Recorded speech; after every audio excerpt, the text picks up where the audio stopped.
So, very good afternoon to everyone. So, I welcome you to the 30th episode, and we have a special episode today of Gandhi Tech Talk. So, it is a privilege for me to welcome today's special guest, Dr. Chetan Solanki. Besides being a professor at the Department of Energy Science and Engineering, IIT Bombay, he is also an educator, innovator, researcher, entrepreneur, author, and a philosopher. Known for his work in the solar sector, Professor Solanki has been referred to as the solar man of India by the Times of India, the Hindu, and India Today. He is also referred to as the solar Gandhi, who is believed in his Gandhian ideals. He is currently leading two projects, namely National Center for Photovoltaic Research and Education and Solar Urja to Localization and Sustainability. He has published over 100 research papers in reputed international journals. He has 4 US patents and 4 books on solar and renewable energy. He will embark on a 2 lakh kilometer Energy Swaraj yatra of 50 countries, including entire India, from 26th of November of 2020, and he's been doing it for the next 11 years. During this, he also plans to provide training on solar energy to about 10 crore people. So, following his Gandhian ideals, he has coined the word Energy Swaraj. His Energy Swaraj movement is a stepping stone towards energy access, energy sustainability, and climate change mitigation. It is an honor to have you with us today, sir. So, I welcome you on behalf of the entire team gyaniki and all the participants. Thank you very much. If you Vijay, can, if everyone listening, if you can just switch on your videos for a moment. All right. Only 4 people, or I can only see 4 people?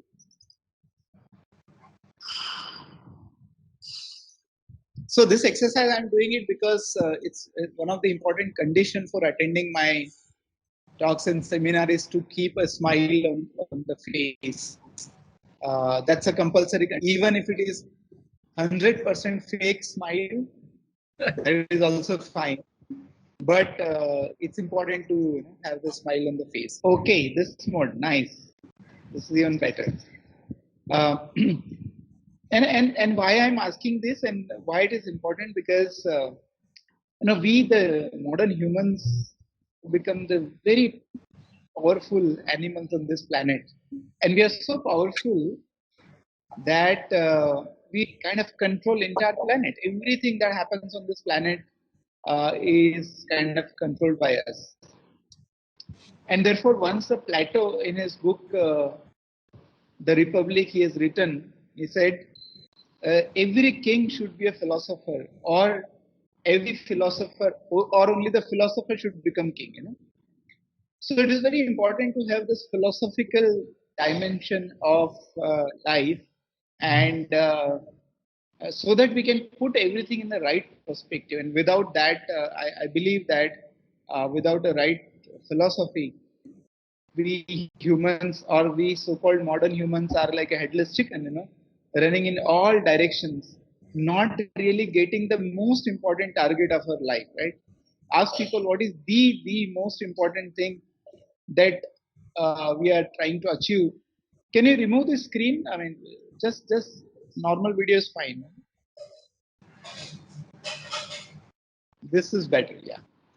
So, so the most important thing that we want in life is just to be happy, right? Gita mein likha hai, behind every act that we do in our life, whether we want to look good, whether we want to do a job, whether we want to eat ice cream, everything has only and only one purpose: is to be happy.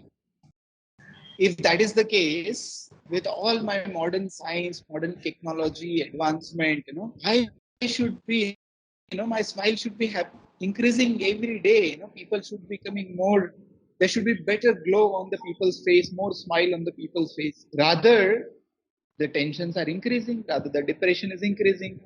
Rather, the violence is increasing. Suicide rates are increasing. Divorce rates are increasing. So it looks like there is something terribly wrong in this world. And we do not have that philosophical perspective what it should be. And so that's why it is very important to note that despite all the science and engineering and technology, and our smile are not increasing. So there is something wrong in this world. Let me put another question. I ask people, what is the most important thing in your, the most important thing? And people say parents, jobs, technology, money, children. But in process, we forget, if we all close our nose for more than a minute, 90% people will not survive, 90%. What does it mean? The air is very important for us. We cannot live without it. Water is very, very important for us. We cannot live without it. Soil is very important for us. We cannot live without it. But as the GDP is growing, as the science is growing, as the technology is growing, every element of our life that supports air, water, soil, river, forest, every single element is degrading. It's going in the reverse direction. That also tells me that there is something terribly wrong in this world. How can we be so stupid that the very basic thing without which I cannot survive, I am actually affecting that itself, air itself, water itself. So it is very important to understand 2 points, otherwise we will not be able to really do a justice to whatever we are discussing. Having discussed that, the third and the very important aspect to realize that the entire ecosystem of this planet, the climate of this planet has changed, and it has changed for really worse. And if you count for what has happened in the last 10 days on this planet, just count for what has happened in the last 10-15 days on this planet. In Canada, the heat wave came, the Leton city of the Canada, where the maximum temperature was 15 degree, 20 degree. Temperature went to 49.6 degrees centigrade. 800 to 900 people died. Very recently, another cloud burst and many people died in India. Just 4 days back, there was a lightning all over the country. 70 to 80 people died in one single day in India. Just day for yesterday, there were super floods in Germany. People have not experienced, and Germany plus Belgium, about 100 people died. There are forest fires of enormous magnitude. The ice is melting, with unprecedented rate. The sea level is rising. All kind of things are happening that is giving a sign that something has terribly gone wrong in this world, which is affecting our own life. Forget about anybody else. It is going to affect each one of us, irrespective whether you are living in America or Africa or Asia or Europe.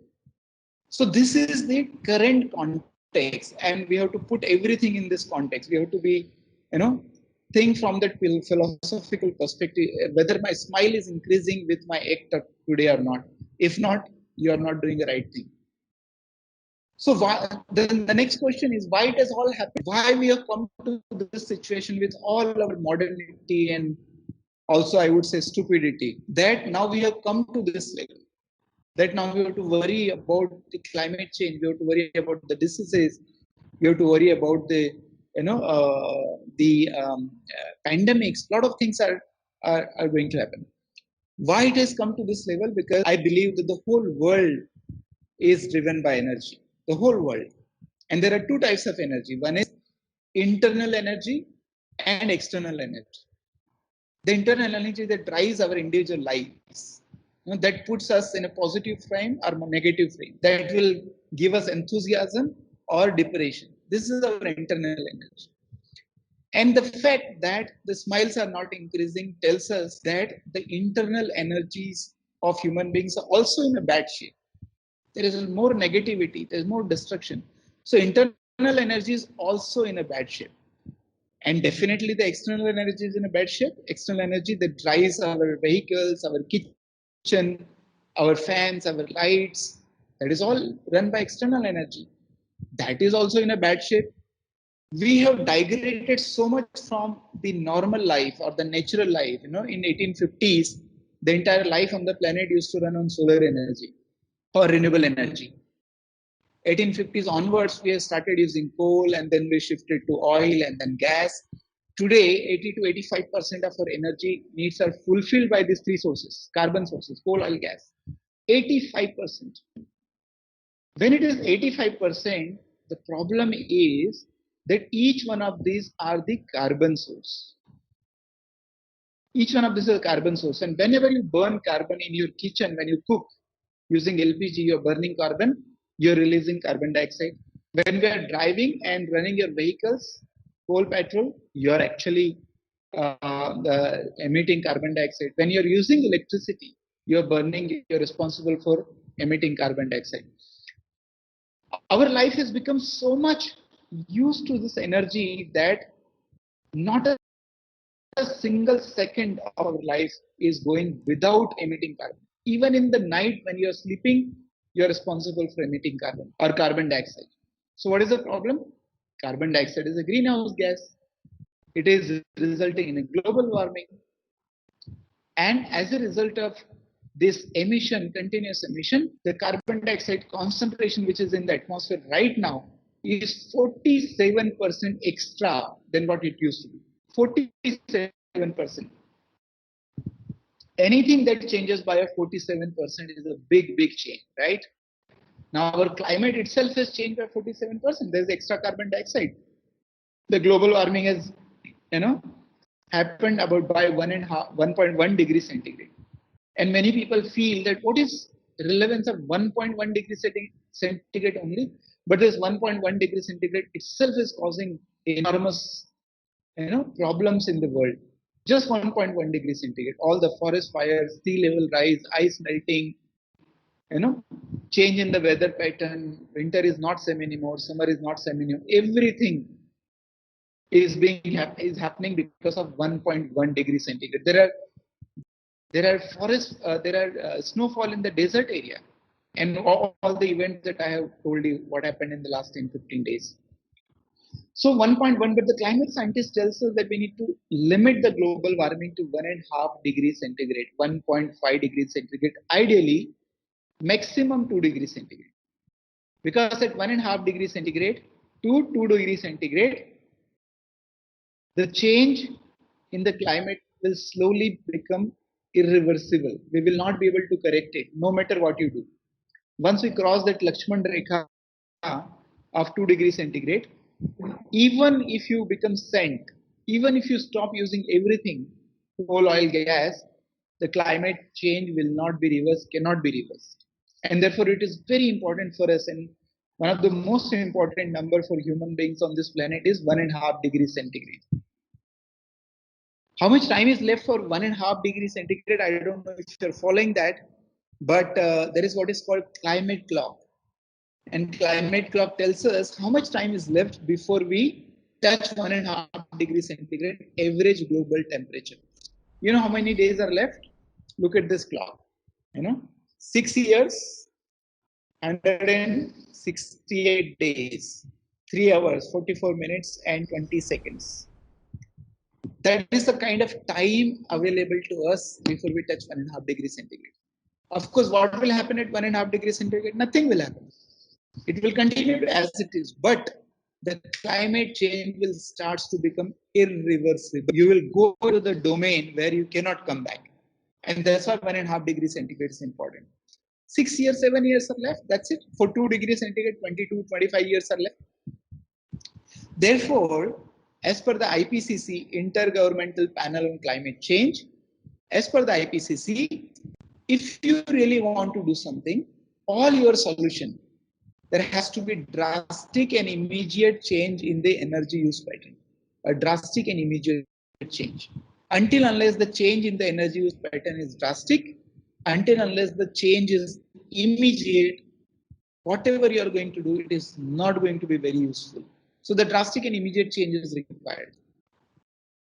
And for that, I believe that we must follow the two basic fundamental laws of human existence. Listen carefully. I call them laws of human existence or laws of sustainability, which is based on the Gandhian philosophy. Gandhiji said two very important things. He said, there is only enough in the world for everyone's need, not for the greed, not for anyone's greed. Why? Because the entire planet is constant. The size of the planet is constant, water constant, air constant, minerals constant. Therefore, the consumption and the production also should be constant. It should be limited. But the arrogance of the modern humans is such that we are continuously trying to increase our GDP and consumption and production. Is it possible? Fundamentally, absolutely not. The second thing Mahatma Gandhi said, that we have to do the localized production, not the mass production, production by masses. Because whenever you do the mass production, it always results in unequal distribution of resources. Unequal distribution will lead in inequity in the society. Inequities in the society will lead to the lack of peace or violence, and that is what we are seeing it. So if you want equity in the society, which is very important, there has to be distributed production. So if you're adopting your energy solution or solar energy solution, number one, have limited consumption. Number two, we have localized production. And if you're going to violate any of these two laws, the human life on this planet is not guaranteed to be sustainable for very long time to come. And what is that time frame? By the end of this century, that is 2100, it is estimated that the global temperature will rise anything from best case scenario of 3 degrees centigrade to the worst case scenario of 6 degrees centigrade. And if the global temperature rises to 3 to 6 degrees centigrade in another 80 years, what will happen to human life? How many will survive? In what form will survive? There are big, big questions. And therefore, it is said that I keep saying, that we say that once upon a time there were dinosaurs on this planet, but they are not there anymore. They disappeared due to the climate change of that time. And if we continue to behave, if we all modern humans are continue to behave like this, then there'll be a time 3,000, 4,000, 5,000 years later, a new species will appear on this planet, and they will say, once upon a time, there were humans on this planet.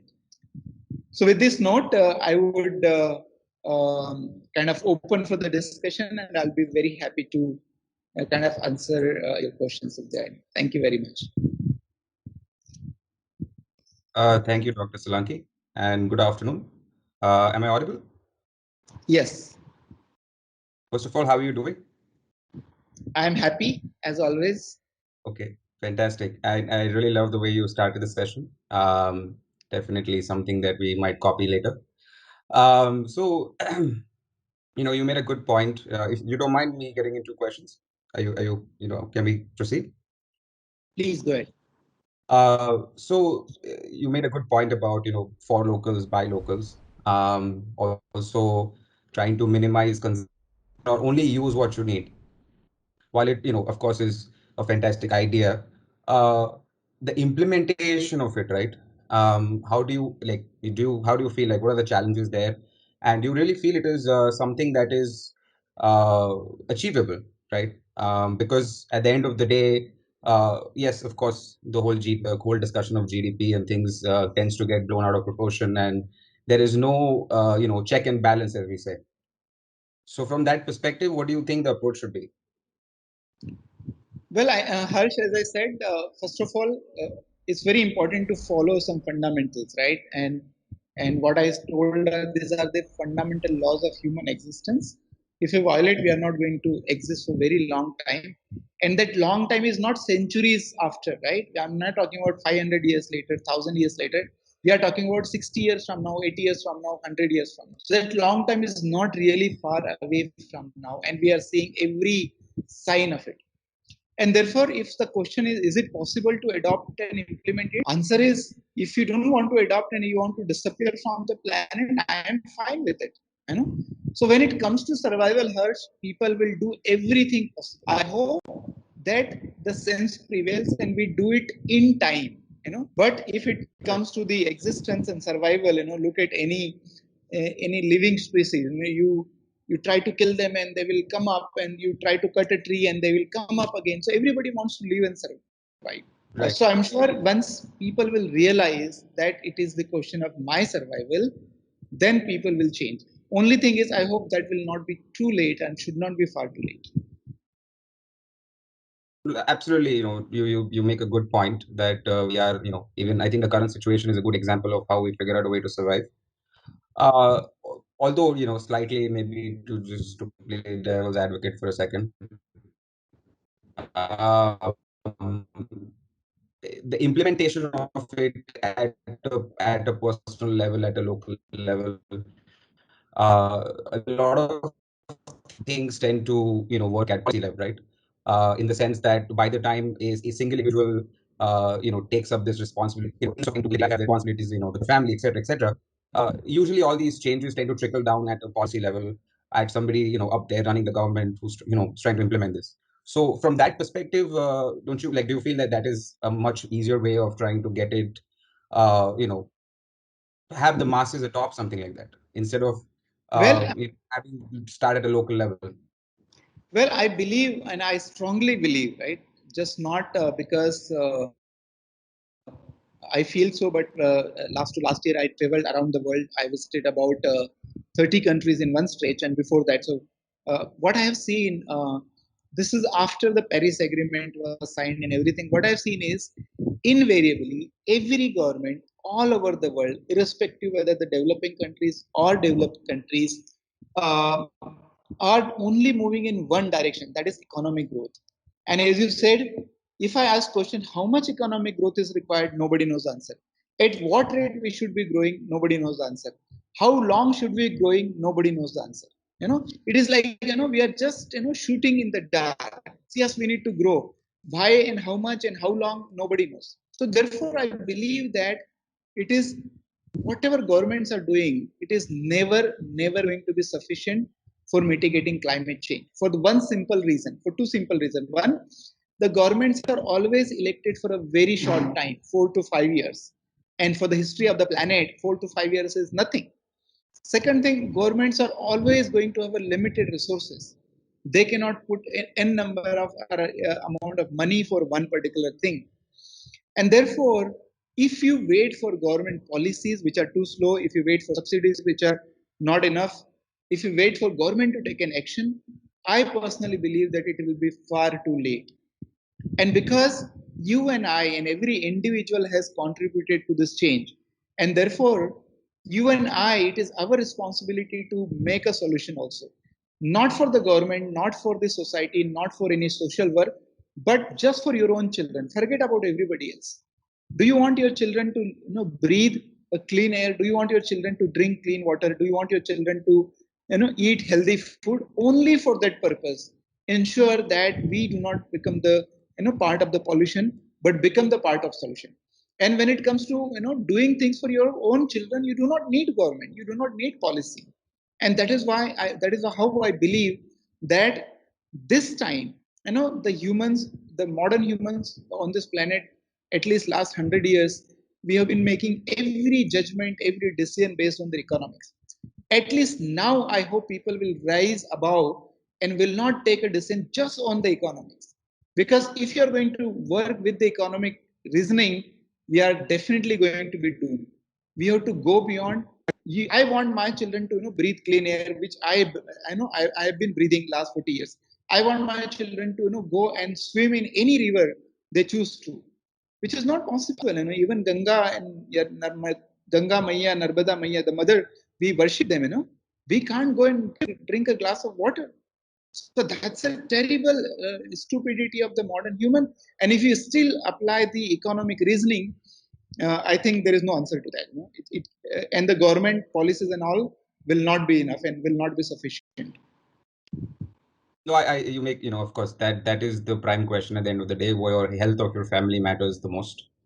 Uh, again, this can be a lengthy topic of discussion itself, because I personally believe that at the end of the day, it has to be a mixture of policy and public awareness, in the sense that economic disparity is what causes the ones in the lower domain, I mean, lower, not as economically stable, to pursue the economic dream, right? I think that's the dream comes from the government and how society has put it as progress. Anyway, so moving on, from a implementation perspective, right? Whatever is available, I mean, available right off the bat currently, and including the amazing work that you're doing in spreading this awareness. What sort of local level changes do you think can be immediately implemented? Further, technology and the stuff, and I think the resources themselves are more easily available. What can be done right off the bat? Well, I believe that the implementation is very simple and very easy, much simpler, less complicated, less time consuming, less capital intensive as compared to the centralized model. And the beauty of the current technology, solar technology, or even renewable energy technology in general, is that uh, there's sources available everywhere. So if I want electricity for my home or my factory or my institute, I can generate right there. Most of the cases. In some cases, it may not be possible when your requirement is too high, but most of the cases, it is very much possible that I do it. And because it is a decentralized model, as I said, it is less time consuming, less capital intensive, and it is very quick, very fast. So if I want to install, let's say, solar solution for my own home, it can be done in 5 hours, 6 hours time. That's it. If you plan it well, 6 hours is what it takes. But if I have to supply a centralized power plant and set up and then do the distribution, it is going to take years and years with a lot of capital investment, which people, investors, the Biju, Mr. Baiju is telling that we have to keep worrying about the investor. All that worry will go away.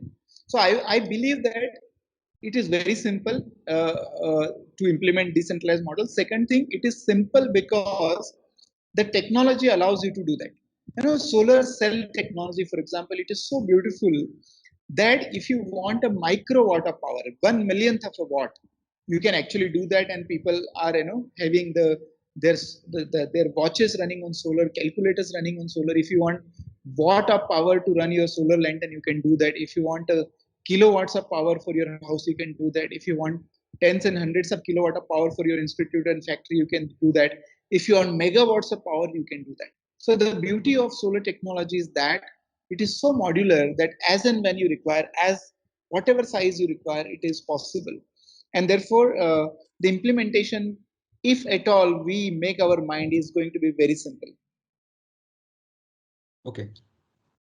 So just to add to that a little bit, when we talk about implementation, of course you're the expert on the subject, but there is this like any technology, there are some limitations as to how much energy you can generate based on the available area that you have, right? So what sort of like do you have some ballpark number or something that says people at a residential level, right? Because most people in India do not have houses, right? Like most people live in residential apartments. It's a society, some complex, etc., etc. So how do you see like from that perspective, what is something that's feasible, right? Instantly with the sort of area First of all, constraints that we. First of all, let me correct your statement. Most people do not have their house. It is exactly opposite. 80%, 90% people have their own house.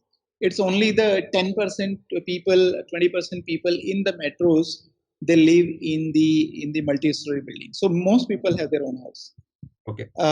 Second thing is, there are many misconceptions about solar energy, many, and which are actually not true at all right now. And the three four things that comes common question, that it is expensive, that it is going to take a lot of area, that what will happen in the rainy season, that maintenance requirement is high.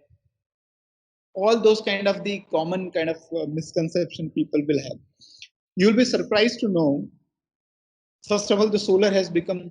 I did my PhD in solar PV technology. Almost 20 years back when I started. The solar was so expensive, and it was almost like a 700 rupees per watt of a panel. And then when I completed my PhD, it becomes almost 400. Then I came to India. It was about 350.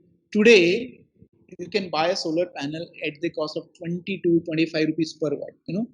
Unbelievably low and cheap. Unbelievably, I can't imagine. I couldn't imagine that time that it's something like this is possible, which people are not aware, because everybody is saying cost should go down, cost should go down. No idea how much should go down. No idea. I remember when I was doing PhD, the world target was the cost should be at least $1 per watt. It has been 4, 5, 6 years since the cost is less than $1 per watt, but still people say cost should go down, cost should go down. So they do not understand and do not have the right number. Second thing, people feel that it takes a lot of area. I, on many occasions, showed the calculation that whatever our energy requirement and the usage of energy, not the wastage of energy. If you waste energy, then there is no solution available. But if you use energy to fulfill your needs, 200 square feet, let's say 250 square feet maximum, will be sufficient to fulfill an average house requirement. If more than 300, 400 square feet, so it's a kind of area that's available everywhere. Even I said 200 square feet is a lot of area. Even a juggi jhopdi wala will have that kind of kind of area available to them. So the area is not a problem. Nothing is moving part in the solar system. Panel doesn't move, nothing, no moving part. As a result, the maintenance is very very very low. You need to only clean the dust. So therefore these are all misconception, that area and cost and maintenance and all. But right now it's the technology has evolved like anything. The cost has come down like anything. And there are people who can install a solar system in, as I said, half a day. That's good enough to convert your house into solar system. And I believe that if at all we want to make a major change, as I said earlier, we cannot depend on the government policies. And therefore what I personally promote is our mission to surrender electricity connection. We are asking people to give away electricity connection, become atmanirbhar, completely independent. That is what we need to do. One of the other things that we often hear about is some constraints when it comes to the sourcing of solar panels and where they come from and stuff. So from an indigenous perspective, how do you see that challenge being met? Well, the challenge will, I mean, first of all, the good thing is that there is quite a significant manufacturing that is taking place in India, both at the solar cell level, at the module level. However, that is still a very small fraction of total kind of consumption that we are doing in India. And therefore, this is where the government probably can come and pitch in to Right. encourage manufacturing, which government is anyway doing it, but not with the full intensity. Also, one of the worrisome thing is that the raw material of it, that is silicon, is still not produced in the country. And again, because it requires huge investment, that is where the government can come in and, as I said, go beyond economic reasoning and set up industry. That is what China does. When they start industry, forget about economics for first 10 years, let's say first 5 years, and then you start worrying about economics when some scale is achieved. So I believe that that is the kind of approach we have to adopt if at all we want to have the localized manufacturing, which is definitely required and should be done, because enormous amount of panels we are going to produce and use. And if it is good, it will be good for the local economy that all of them are produced in the country. Okay. Great. Yeah, I agree. That's a huge bottleneck. Something that my next topic or question tends to also face is the e-mobility industry or the mobility industry that is trying to get into the e-space. I mean, that is also developing at a pretty brisk pace, except that we still see there are some bottlenecks. There are a lot of policy announcements and this attempt to transition the industry to e-mobility. So from that perspective, how do you see solar energy being something that can that the e-mobility industry can also help promote? All right. So let me tell you one instance when somebody asked me, that yes, solar is good, but you can't produce solar on the, on the roof of car. You can't produce enough solar energy on the roof of car. And Yes. my response to that you are understanding, or you're assuming that it is important to have a car. That itself is a fundamental thing. You have to limit your consumption, right? You can't, you have, by all your whatever design, you have created all complicated societies where you have to travel 20 kilometers to the workplace and then come, and then now you say, and you also made a 40-story building, and they say I want solar in my 40-story building. You designed a very powerful car, you say I want solar for my car. No, those things are not possible. So what I believe is that you create a solution based on the boundary conditions that we have. And the boundary conditions I gave are very simple. Make sure that your limited consumption, because the planet size is limited and all its resources are limited. And whatever your limited consumption is, ensure that it is localized. And until unless you are violating any of these two laws, it will always be difficult. So it is good that the automobile is shifting towards electric mobility, and in a way gaining some efficiency in route. But I don't know if whether it is definitely it is sufficient to mitigate climate change or not. And I have there's a big question on that, whether it is really sufficient or not. From a personal standpoint, it sounds very, very, uh, there's just the thought that everybody will try to live within their means. Uh, but an alternative view is, you're right. Why do you need the car, right? But then there may be a counterpoint that what constitutes as progress in a way of, in a way that we are trying to completely change the way we live. How do you meet a challenge like that? Well, I mean, Because I mean, it if doesn't the doesn't stop progress with the mean car. if the progress means dirty all the waters in rivers, if the progress mean wear the mask, if progress means define air quality index and buy air purifier, if the progress means ensure your heart, your kidneys, your table, your kitchen, your vehicle, your life, everything is ensured. If that is a progress, then the congratulations to all those who want it. I don't want it. No, I get it. I get it. The question was more to do with why can't progress walk hand in hand with something that's sustainable? Yes, overabundance of It is anything possible. is not good for health. Harshit, it is possible. It can walk hand in hand, provided we understand what we want. And what we want is Right. not a big car. What we want is a smile on the face. We want satisfaction. That is what we want. We want to be respected. We want to be loved. That we all forgot what we want, and we try to look at this thing as that's why I said we have to be philosophical.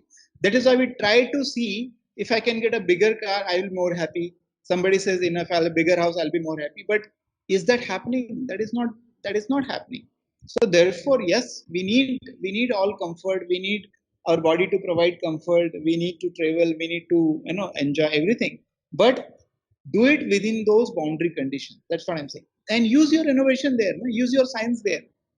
How Right. beautiful were the earlier houses, which could actually resist the heat, and it could be cooler during the summertime. How terrible are the concrete houses today when summer comes? There is a heat islanding effect, and every city the normal temperature will rise by 2 to 3 degrees centigrade. is Right. is really scientific and innovative? I mean, it has really disturbed so much. So use your innovation, all your intelligence there. How do I keep a beautiful kind of city where, without affecting my surrounding, which is air, water, and soil, I still live with the nature? And you're free to develop as much science and technology as you want, but at least for the god's sake, don't affect your own basic survival elements. Air, water, soil, river, these are all required for survival. For the god's sake, don't affect that. True. True.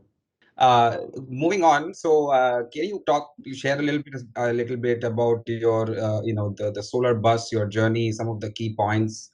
It's a fantastic thing. I think one would love to hear about it.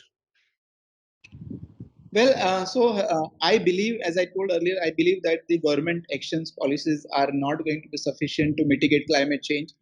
And until unless everyone is aware that it is for me and for my family and my children and their children, is to ensure a sustainable future, and therefore I should take an action.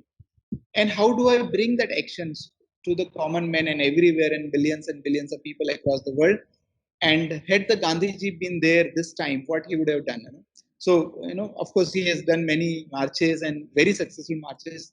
So, when we're thinking how to create that public movement and how to bring billions of people on board, and that is where this idea clicked that I should, take up some kind of yatra, which should be long enough and intense enough to bring such a change at a global level.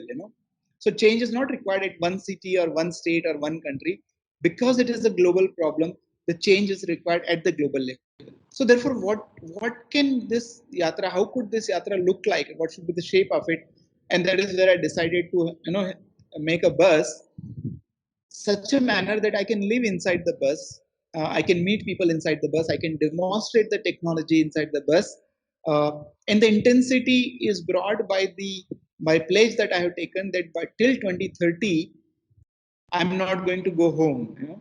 So continuously for 11 years I'm going to live in the bus without going home. Of course, my family can come and meet me.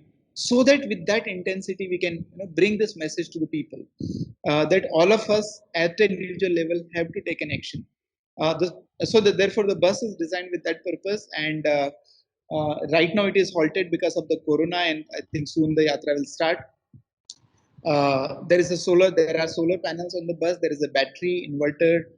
There is a kitchen inside, and there is a washroom, demonstration room, all kind of things. There are volunteers who come and stay with me in the bus. There are 6, 7 people who can sleep in the bus. So that's how the bus is. Today, right now, I'm not sitting in a bus. Otherwise, I would have kind of shown how the bus looks like. But it has been a tremendous experience. It's about 8 months since I started my yatra, and not only the tremendous experience but tremendous response from people. And there are people who are now coming forward pledging for surrendering electricity connection.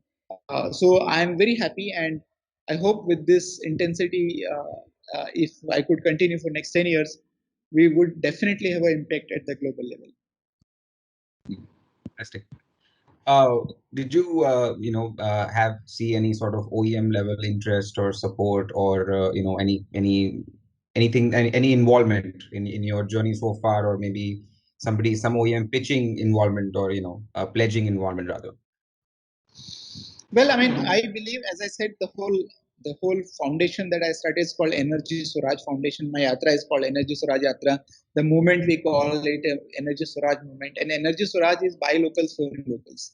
So what we try to do is we kind of encourage local people, local entrepreneur, provide them kind of skill set that is required so that they can run their business in their locality.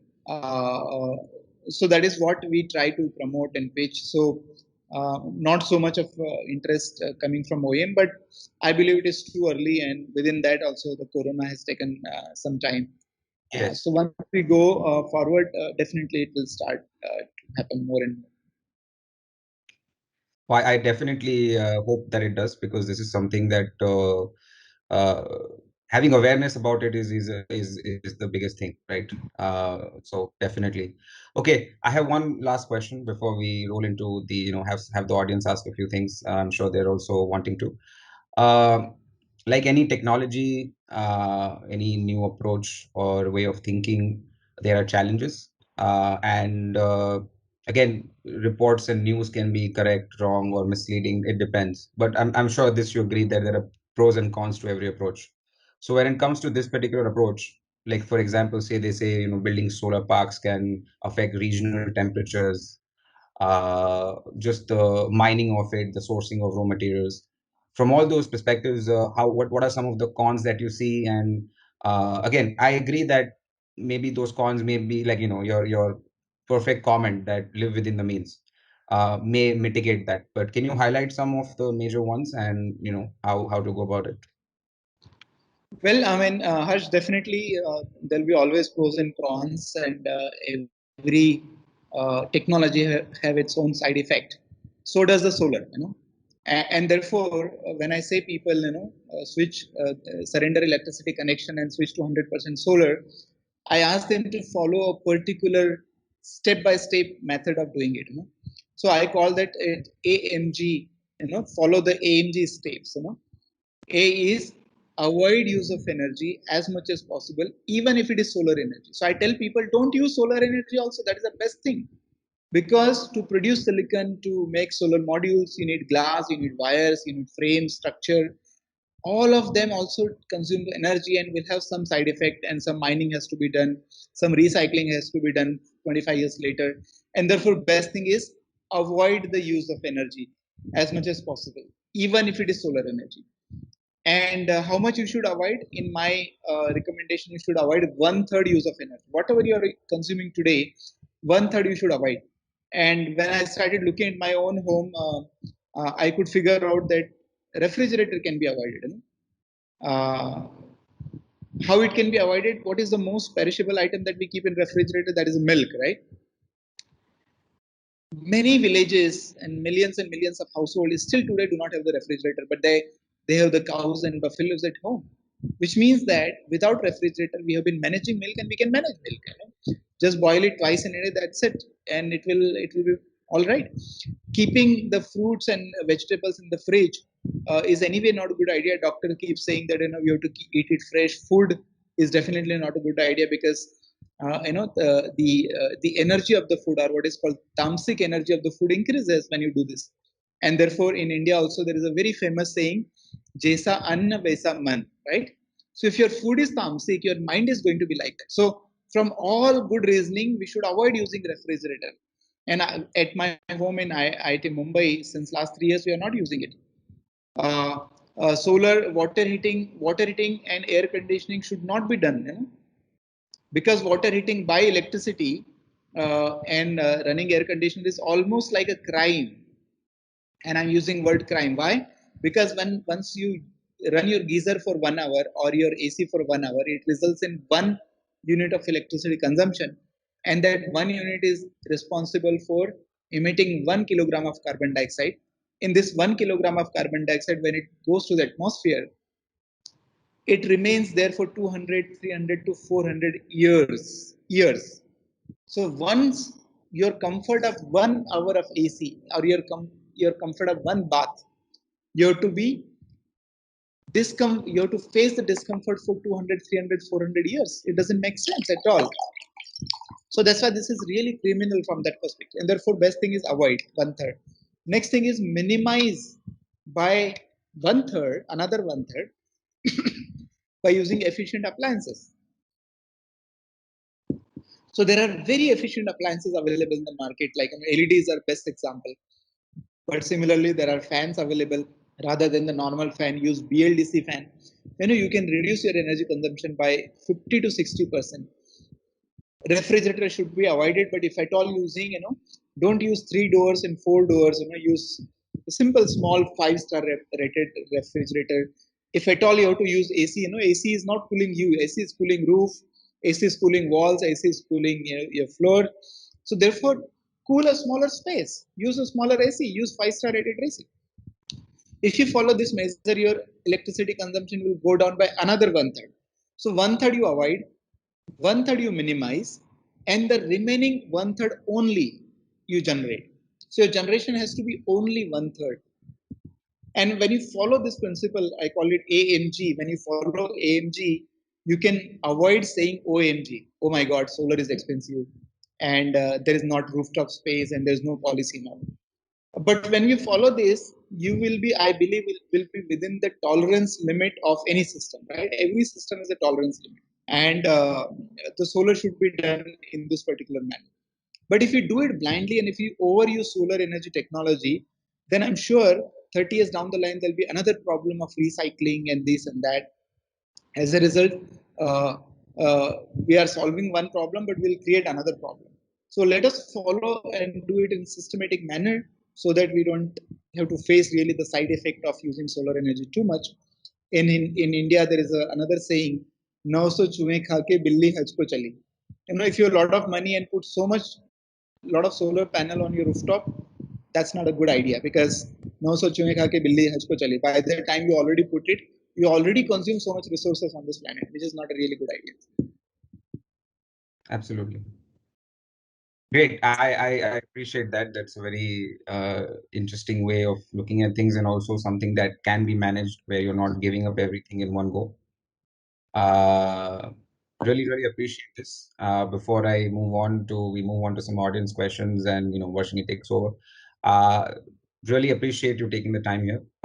It's been a fantastic session. I really love talking to you, and I hope that once things pick back up, the bus yatra will keeps on getting more success, and people have more awareness of just trying to contribute in as little way possible as they can. So thank you once again, and we'll switch to some audience questions. Thank you. So members in the audience who have questions, they can ask right now. Dr. Solanki, there is a question from Mr. Vijay. First of all, he is liking the thinking and the initiative, but also wants to understand more about how you plan to make it a mass movement, something like yoga that has taken off as a mass movement as well. Well, Vijayji and everybody else, to begin with, I am looking for some crazy people to come forward and join me in surrendering electricity connection. I think that is a very, very strong message to the society, and and I think it will have a kind of very multiplying effect. And when I explained this to one of the agriculture minister of Madhya Pradesh, he was really excited, and he has taken a pledge to surrender not only electricity connection of his own house but entire village. And there are many people are coming. So I believe that once this becomes an example in your own society, many people will just come and join. This is anyway beautiful feeling not to be paying any electricity bill. The beautiful thing to be feeling that I'm not part of the pollution and I'm part of the solution. So there are many good things associated by surrendering electricity connection. You also help country, by the way. Country like India is very poor in terms of energy resources. You know, we are importing coal, we are importing oil, we are importing gas, we are importing nuclear fuel. So suppose you stop taking electricity, all the load that we put on the government for buying such resources and running power plants and transmission lines and distribution lines and all the infrastructure, the government will become lighter. The foreign exchange will be saved. The local jobs will be created. Of course, the climate change will be mitigated. Skill development will happen. So there are many benefits of this one simple idea of energy Swaraj. You know, declaring energy independency will have a very positive connotations. I'm sure everybody will adopt in future, but right now, as I said, we are looking for some crazy people who said yes, will say yes, I will do it, and let me try. And that is true for any other technology percolation. There are always some crazy people in the beginning who would go for any distance to adopt the solution. And if whatever I have told, if it is making sense, some of you can come forward and surrender electricity connection. You can take a place today itself. Okay. Thanks, Dr. Chetan. Mr. Vijay, does this answer, or you have anything further to ask? I like the idea of be the change you want the world to be. You know, I can understand that, but it's quite revolutionary to think of giving up electricity. And I agree that is the energy Swaraj is certainly very revolutionary thought, but tremendous. I mean, I now I understand. That difficult either. It's not that difficult either to surrender electricity connection. Believe me, I have started one school way back in 2010 in Madhya Pradesh. It's a 14-acre campus, more than 1,000 students studying. Since 2010 till today, there was never electricity connection taken, and it has been running all its own last 10, 11 years. So what I'm saying is, it Mhm. is not that difficult either to really think of not having any electricity connection. But It's very interesting. easy. What is the name of the school, sir? I mean, very It's good called to. Education Park. Education Park. So website is edupark.org, edupark.org. But let me tell you that this is not only one example. I can show you hundreds of examples that exist today in the country, which are where the campuses are running independent. In in Kerala, there is an institute called Mitra Dham that is again without any electricity connection. In I was during the lockdown, I was in a place called Harda, 25-acre campus. 100% cooking, water heating, water pumping, everything is going to go on solar without any electricity connection. So therefore, it's not that difficult also. It's very simple. I appreciate. It's quite a revolutionary thought. I, I don't know where to begin, but it's a good. So that's the AMG All of concept. you can I just think because everyone should start. create a, because we want to create Energy Swaraj as a public movement. We have decided not to take any government funding. We don't take any government funding. all of you can become a member of Energy Swaraj movement. It's a very small contribution of 3,650 rupees per year. So if you go to our website and become the member, so that will really be a great support. And we intentionally want to be only public driven, not the government driven. So that would be one support that you can begin a very small contribution. But the best thing is, become independent. And with your steps of AMG, everyone would start with A to begin with, if they want to visualize the complete journey. So I've posted the website link on the chat window as well. Anyone else having questions for Dr. Solanki?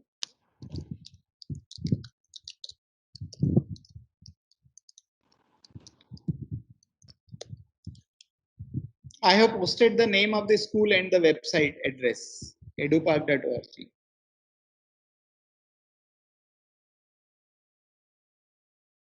Okay. So Dr. Chetan, thanks a lot. I think we've had a very good eye-opening session, and part of us, like from the industry, who are talking about putting more cars on the streets, also have to think how we are, if we put one car, we should be removing 10 cars out of the road as well, right? So the shared mobility concept, which is coming in the industry, and similar elements, that is something to look at. On the other side, we also have energy waste that we are creating by traveling to the edge of the space. So that is also a new space mobility industry which is coming out as well. But again, I think the few points about Swaraj, the energy independence, and something that we can start at a personal level.